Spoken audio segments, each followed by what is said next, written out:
শুল্ক আদায়ের জন্য যেন মাথা খারাপ হয়ে গেছে ট্রাম্পের। ভারত থেকে শুরু করে চীন, কানাডা, ব্রাজিল কিংবা বাংলাদেশ কেউ বাদ যায়নি ট্রাম্পের কোপ থেকে। প্রশ্ন হচ্ছে, হঠাৎ বাড়তি শুল্কের জন্য কেন এত মরিয়া হয়ে উঠলেন ট্রাম্প? এত অর্থ দিয়েই বা কী করবে আমেরিকা? এ প্রশ্নের উত্তরে মিলেছে চাঞ্চল্যকর তথ্য। আমেরিকা নাকি বাড়তি শুল্কের টাকায় নিজের ঘাড়ে চেপে থাকা বিশাল ঋণের বোঝা হালকা করবে। যে দেশটিকে আমরা এত ধনী দেশ হিসেবে জানি, তাদের কিভাবে এত বড় ঋণের বোঝা থাকতে পারে যা পরিশোধ করতে বিভিন্ন দেশের ওপর মাত্রাতিরিক্ত শুল্কের বোঝা চাপাতে হলো? দ্বিতীয় মেয়াদে ক্ষমতায় আসার পর থেকে ট্রাম্প ছিলেন বিতর্কিত।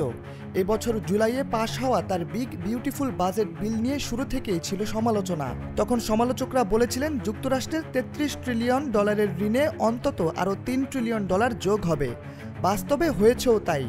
দেশটির এখন বর্তমান ঋণ আনুমানিক $36.56 ট্রিলিয়ন। দেশটির এমন বিপুল পরিমাণ ঋণের পেছনে রয়েছে অনেকগুলো কারণ।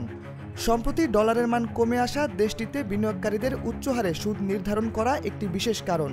বিশেষজ্ঞরা বলছেন, চলতি বছরের শুরু থেকে ডলারের দাম পাউন্ডের বিপরীতে 10% এবং ইউরোর বিপরীতে 15% কমেছে। এক্সট্রিম মশার কয়েল প্ল্যান্ট ফাইবার দিয়ে তৈরি, ডেঙ্গু, চিকুনগুনিয়া বাহি সহ যে কোনো মশার বিরুদ্ধে দেয় এক্সট্রিম সুরক্ষা। বিশ্বের বৃহত্তম হেজ ফান্ডের প্রতিষ্ঠাতা রে ডালিও মন্তব্য করেছেন, মার্কিন ঋণ এখন একটি সন্ধিক্ষণে এসে দাঁড়িয়েছে।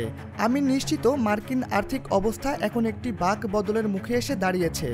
যদি এখনই এর মোকাবিলা করা না হয়, তবে ঋণ এমন পর্যায়ে পৌঁছাবে যেখানে বড় ধরনের বিপর্যয় এড়ানো সম্ভব হবে না। এদিকে ঋণ এড়াতেই এমন শুল্ক কৌশল, সে বিষয়ে মার্কিন প্রেসিডেন্ট গত 4 আগস্ট গণমাধ্যমকে বলেন, শুল্ক থেকে যে বিপুল পরিমাণ অর্থ আসছে তা দিয়ে আমরা ঋণ পরিশোধ করব।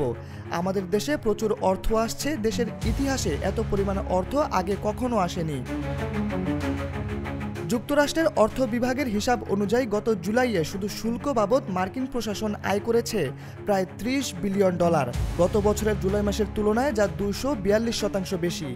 আর এই বিশাল পরিমাণ অর্থ ব্যয় হচ্ছে ঋণ পরিশোধ করতে।